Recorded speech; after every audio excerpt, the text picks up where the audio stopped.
buah nangka, buah cempedak. Bentuk beda, rasa pun beda.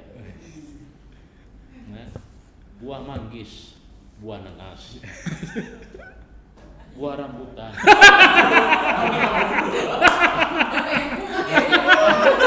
Itu nama buah.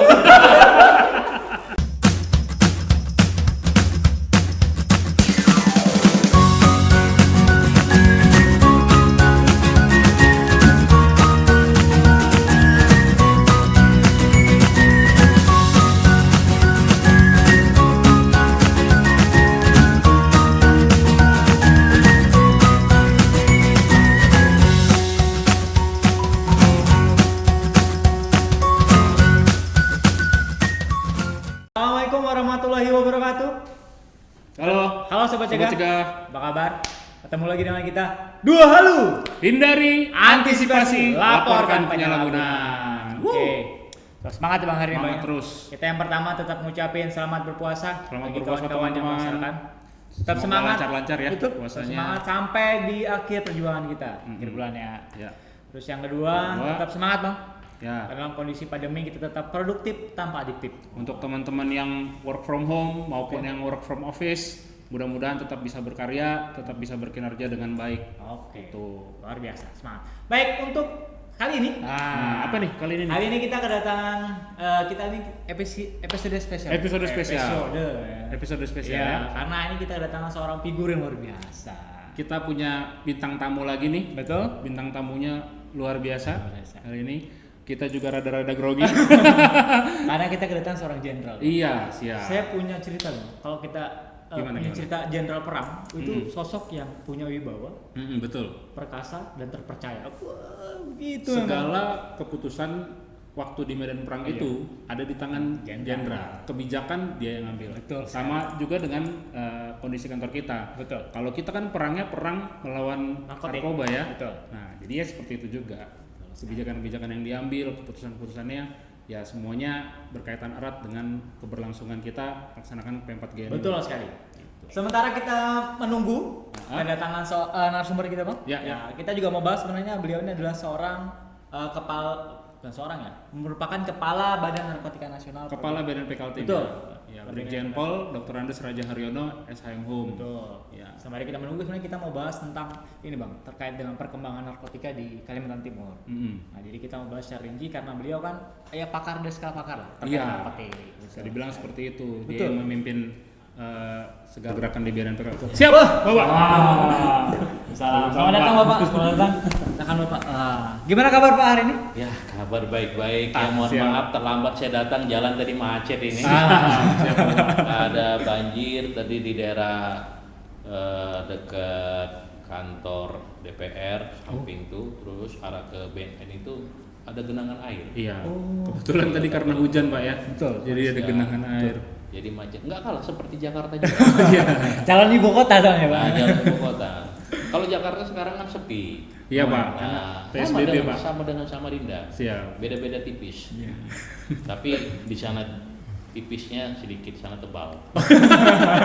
Apa dulu nih Bang, harus tipis tebalnya harus dikonsultasikan sama dulu.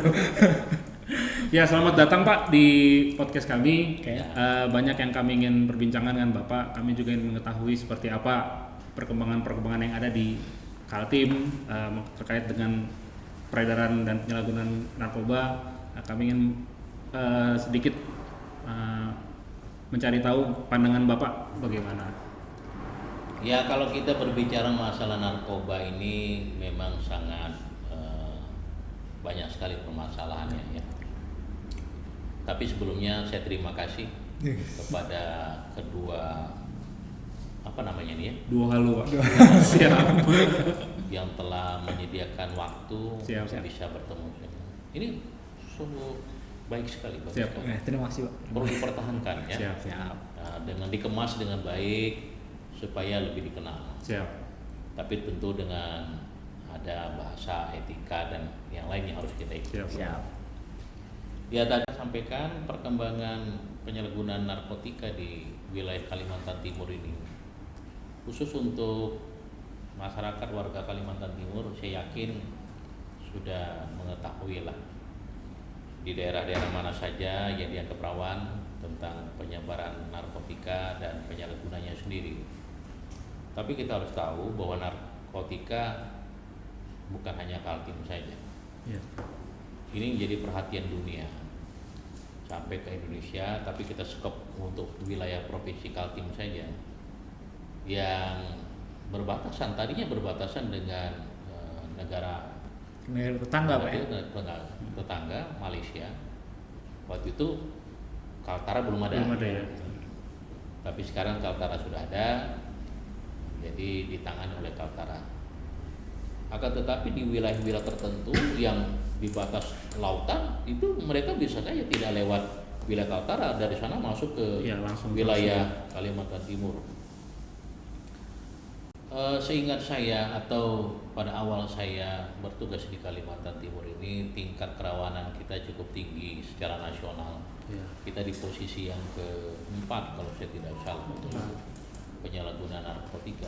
Timbul pertanyaan dari masyarakat, Pak kok bisa ranking 4? Ini dapatnya dari mana? Oh iya, karena yang menilai ranking 4 ini bukan BNN, bukan BNP, tapi kita kerjasama dengan waktu itu masih dengan Universitas Indonesia yang melaksanakan penelitian survei mereka. Ditemukanlah dari hasil yang kita dapatkan kita di posisi ranking 4. Ya. Kegiatan penelitian itu setiap tahunnya terus berjalan. Ini dilakukan oleh BNN dengan melibatkan instansi samping, dan beberapa waktu yang lalu kita dengan LIPI. Ya. Nah, mereka melaksanakan apa saja yang menjadi sasaran mereka. Itu sasaran mereka ada masyarakat, kelompok masyarakat, komunitas, pelajar, dan yang lainnya sesuai dengan target yang mereka lakukan. Nah, kita semula tingkat 4, kemudian berkembang, ada kelompok pelajar, ada kelompok pekerja. Pada tahun 2017-2018 itu kelompok pekerja lebih banyak presentasinya. Tapi 2018-2019 justru pelajar yang jadi banyak. Timbul pertanyaan kita, kenapa ini jadi banyak?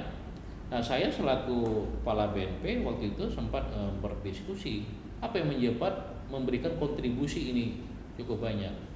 Ternyata di dalam salah satu kuesioner yang mereka sampaikan, mereka yang satu kali pakai saja pun sudah dihitung sebagai penyalahgunaan. Makanya juga akhirnya banyak Pak ya. Nah, sementara sekali pakai ini di kalangan anak-anak pelajar, ya, kemudian mungkin setingkat itu, mereka 1 tahun hanya 1 kali coba.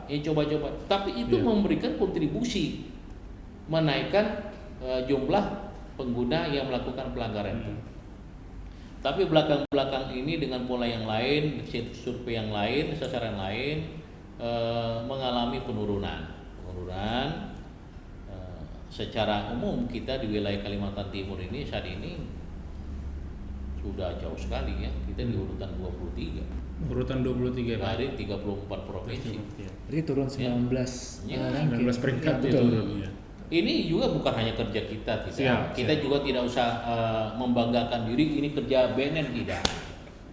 BNN itu dia masih mengharapkan harus bekerja sama dengan instansi samping. Ada rekan-rekan dari Polri, kemudian ada rekan-rekan dari pengemban tugas-tugas yang berkaitan dengan narkoba, ya, dengan obat-obatan, dinas kesehatan, dinas pendidikan, termasuk rekan-rekan dari TNI juga ada di situ yang ikut berperan. Ada angkatan laut, ada bea cukai, ada migrasi, ada petugas dari pelabuhan, udara maupun laut, sungai, ada, itu semua ikut kontribusi. Di dunia pendidikan juga demikian. Nah, apalagi Pemda.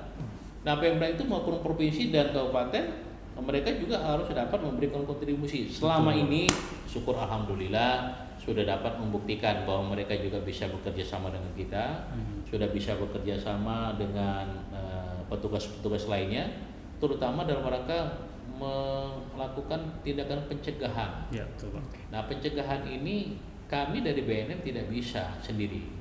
Kenapa? Kalau kita berbicara dengan keterbatasan, sungguh klasik ya. Kalau mengatakan ya itu pegawainya kurang, SDM-nya kurang, kemudian sarana prasarana, anggaran, ya di mana-mana seperti itu. Tetapi bagaimana kita sebagai pimpinan mengoptimalkan yang ada itu? Tidak ada alasan bagi kita tidak bisa menyelesaikan masalah. Nah, ada masalah yang kita tangani, selesaikan sampai tuntas. Kalau orang bertanya, Pak, itu masih ada orang menggunakan narkotika.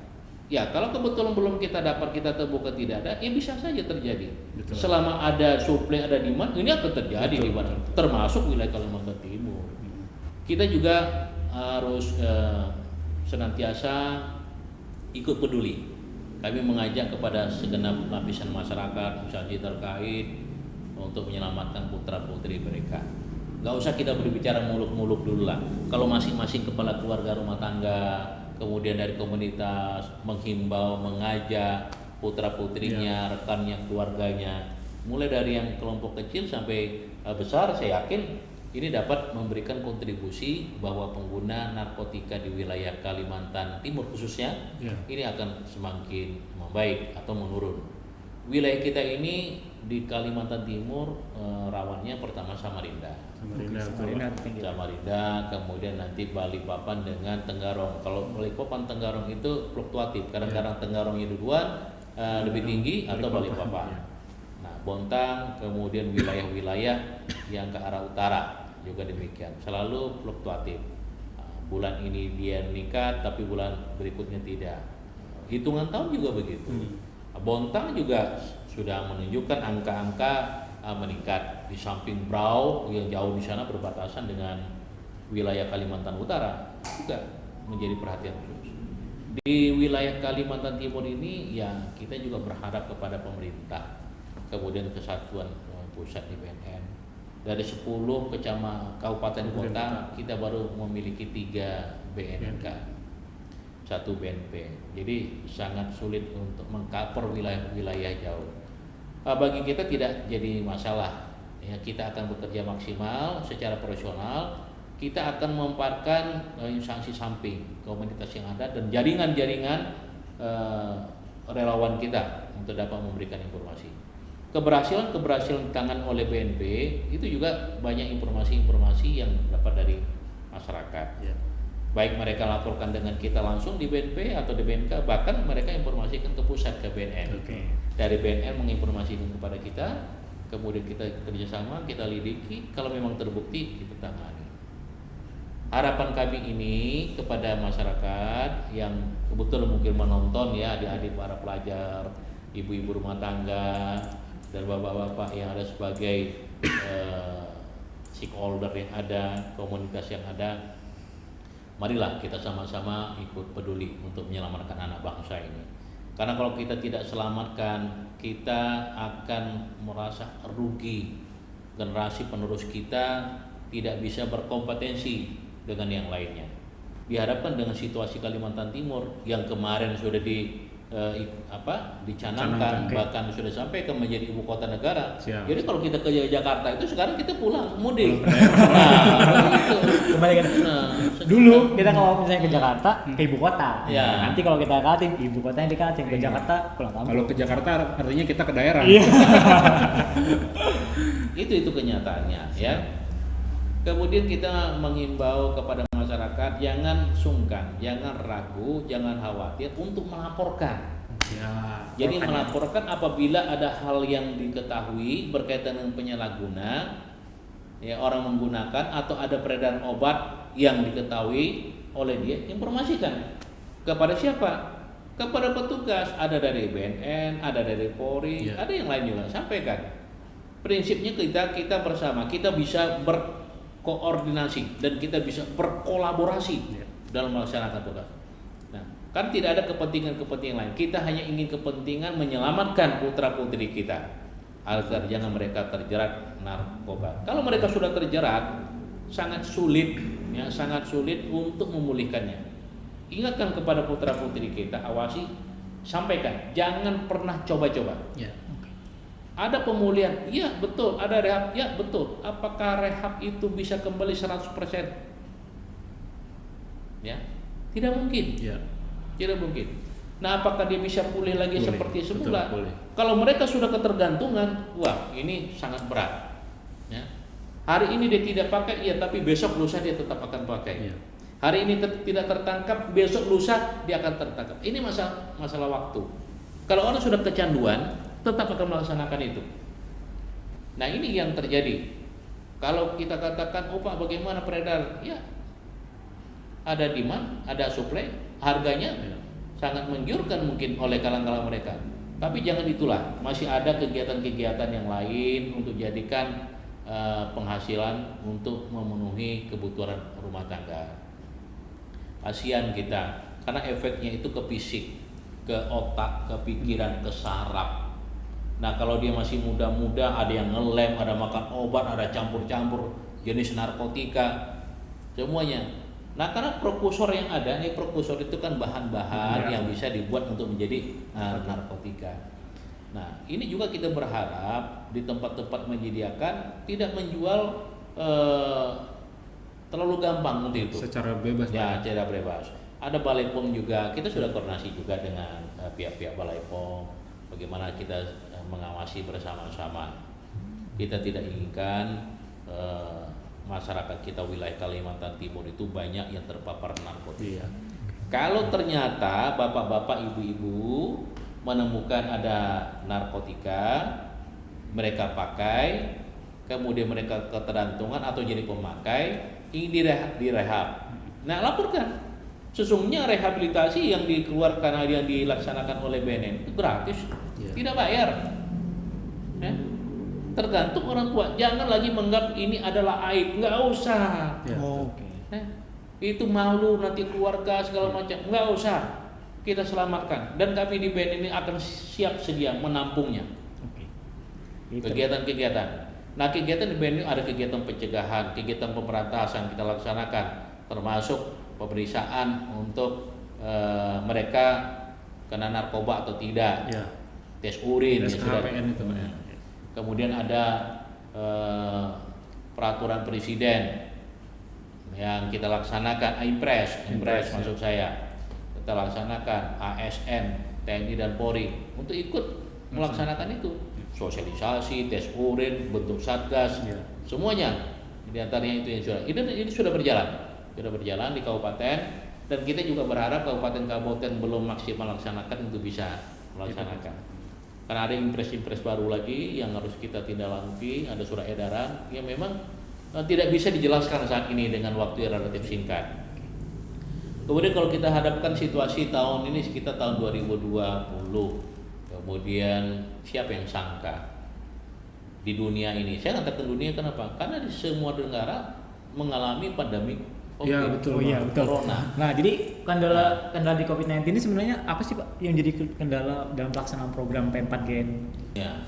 Nah, kendala-kendala yang kaitan dengan COVID sebenarnya kendala itu bukan hanya kita di BNN ya. Siap. Seluruh instansi, kementerian, kelembagaan juga mengalami hal sama. Jadi kita dipacu untuk mencari terobosan-terobosan, untuk mencari siasat bagaimana mensiasati apa yang bisa kita laksanakan. Yang penting outcome-nya tercapai. Nah, kita laksanakan di BNN ini begini.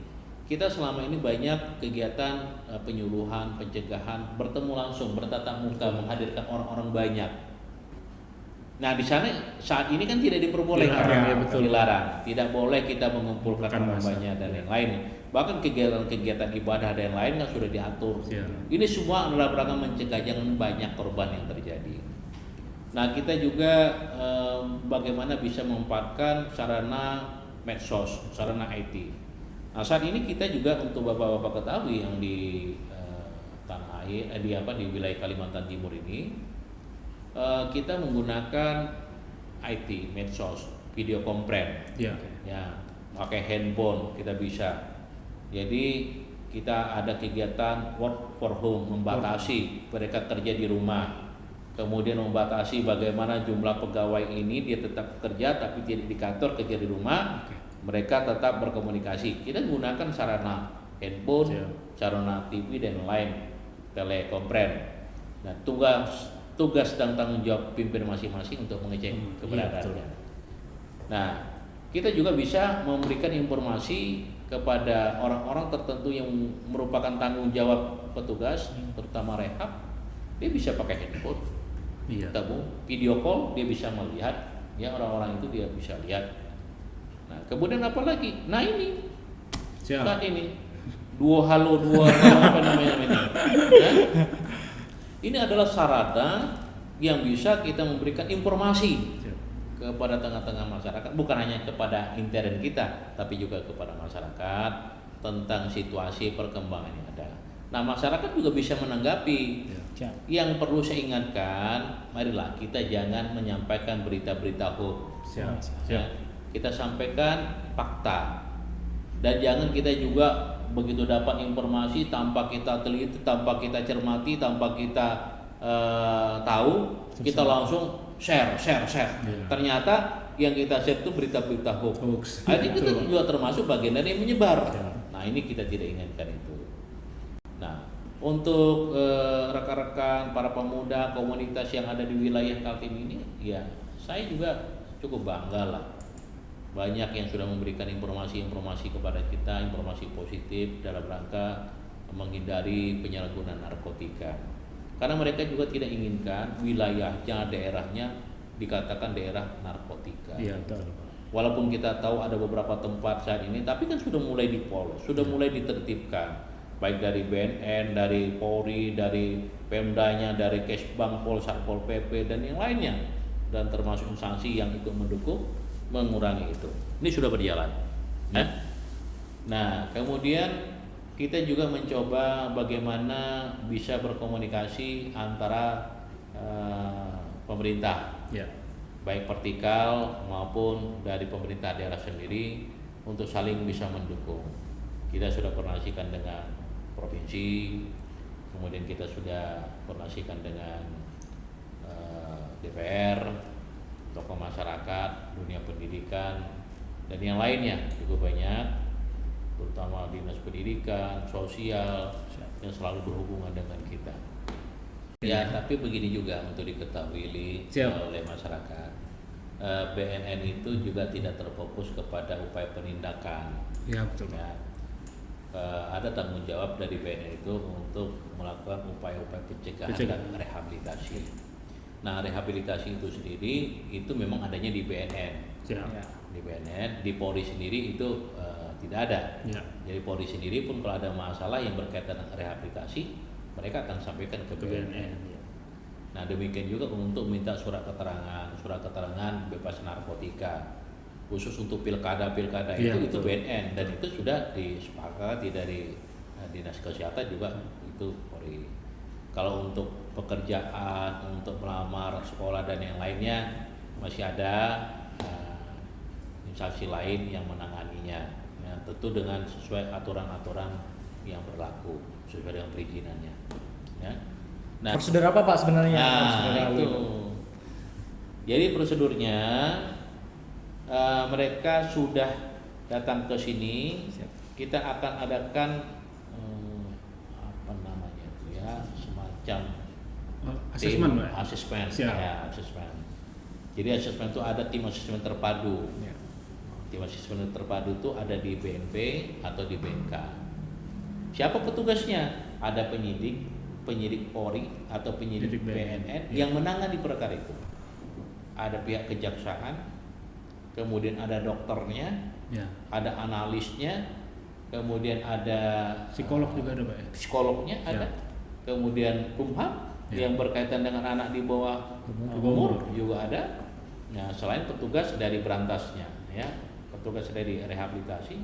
Nah, itu menyampaikan di asesmen. Nah, mereka akan ditanya, mereka akan dapat diminta untuk memberikan informasi hasil berita acara yang ditangani oleh penyidik, baik penyidik Polri maupun penyidik BNN. Kemudian sudah disampaikan beberapa pertanyaan, mereka menjawab. Nanti ada saran-saran dari peserta sebagai tim asesmen terpadu. Kalau dia bisa membuktikan bahwa dia bukan bagian dari jaringan, ya, dan bukan dia sebagai pengedar, hanya pemakai, tentu rekomendasinya nanti akan diberikan supaya direhabilitasi. Jadi tidak serta-merta dia mengatasnamakan, Pak, udah jelas dia nih pecandu, bukan jaringan, ingin direhab, Pak, ini memakai. Nah, itu akan ketahuan. Kita tidak mengharapkan pengakuan, bukan. Jadi dia sudah ngaku, hasil lidik kita, hasil keterangan dari yang lain, ini akan membantu tim untuk menentukan, Iya, mengeluarkan rekomendasinya. Apakah direhab atau kan proses hukumnya dilanjutkan? Ya, karena bisa saja dia rehab jalan, Oke. kemudian rehab inap. Kalau inap kita ada di Balai Tanah Merah. Siap. Sana bisa menampung sekitar 200 sampai 250 orang itu. Iya. Ya. Jadi bisa ada rehabnya 3 bulan, 6 bulan sesuai dengan tahapannya dan klasifikasinya. Ya. Nah ini kondisinya kita.